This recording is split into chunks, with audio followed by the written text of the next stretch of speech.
ഒരു സ്വതന്ത്ര പരമാധികാര രാജ്യമെന്ന പദവി വളരെ കുറച്ചു കാലം മാത്രമേ കൊച്ചിക്കുണ്ടായിരുന്നുള്ളൂ. ആദ്യകാലത്തെ സാമൂതിരിയുടെയും പിന്നീട് ഡച്ചുകാരുടെയും ഫ്രഞ്ചുകാരുടെയും പിന്നീട് വന്ന ബ്രിട്ടീഷുകാരുടെയും ഒക്കെ ഒരു മേൽക്കോയ്മ അല്ലെങ്കിൽ ഒരു ആധിപത്യം കൊച്ചിക്ക് മേലുണ്ടായിരുന്നു. അക്കാലത്ത് കൊച്ചി രാജ്യത്തുണ്ടായിരുന്ന ഒരു പ്രമുഖ രാഷ്ട്രീയ പ്രസ്ഥാനമായിരുന്നു കൊച്ചി പ്രജാമണ്ഡലം. കൊച്ചി സ്റ്റേറ്റ് കോൺഗ്രസിൻ്റെ പ്രവർത്തനത്തിൽ അസംതൃപ്തരായ ഒരു കൂട്ടം ചെറുപ്പക്കാർ 1941 രൂപം കൊടുത്ത ഒരു പ്രസ്ഥാനമായിരുന്നു കൊച്ചി പ്രജാമണ്ഡലം.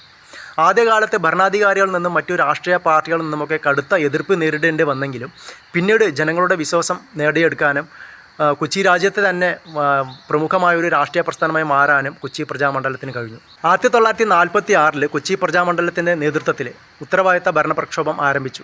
ഇതിൻ്റെ ആദ്യപടി എന്ന നിലയിൽ നിയമസമാധാനവും ധനകാര്യ വകുപ്പും ഒഴിച്ചുള്ള മറ്റെല്ലാ വകുപ്പുകളും മന്ത്രിമാർക്ക് നൽകുകയും ദിവാനും മന്ത്രിമാരും ചേർന്ന് കൂട്ടുത്തരവാദിത്തമുള്ള ഒരു ദ്വിഭരണ സംവിധാനവും ഏർപ്പെടുത്തി.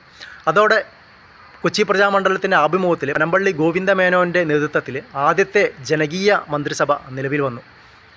എന്നാൽ ഭരണരംഗത്തുണ്ടായ ചില പ്രശ്നങ്ങളെ തുടർന്ന് മന്ത്രിസഭ അധികം വൈകാതെ താഴെ വീണു.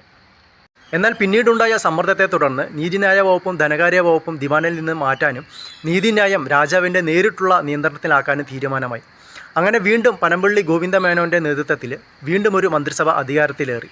അധികാരം മുഴുവൻ നഷ്ടമായ ദിവാനായിരുന്ന ടി.പി. കരുണാകര മേനോൻ തൻ്റെ ദിവാൻ സ്ഥാനം രാജിവെച്ചു. അങ്ങനെ 1947 കൊച്ചി രാജ്യത്ത് ദിവാൻ ഭരണം എന്നേക്കുമായിട്ട് അവസാനമായി.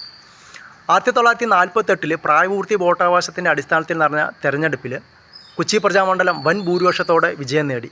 അങ്ങനെ ഈ ഇക്കണ്ട വാര്യരുടെ നേതൃത്വത്തിൽ വീണ്ടും കൊച്ചി രാജ്യത്ത് ഒരു മന്ത്രിസഭ അധികാരത്തിലേറി.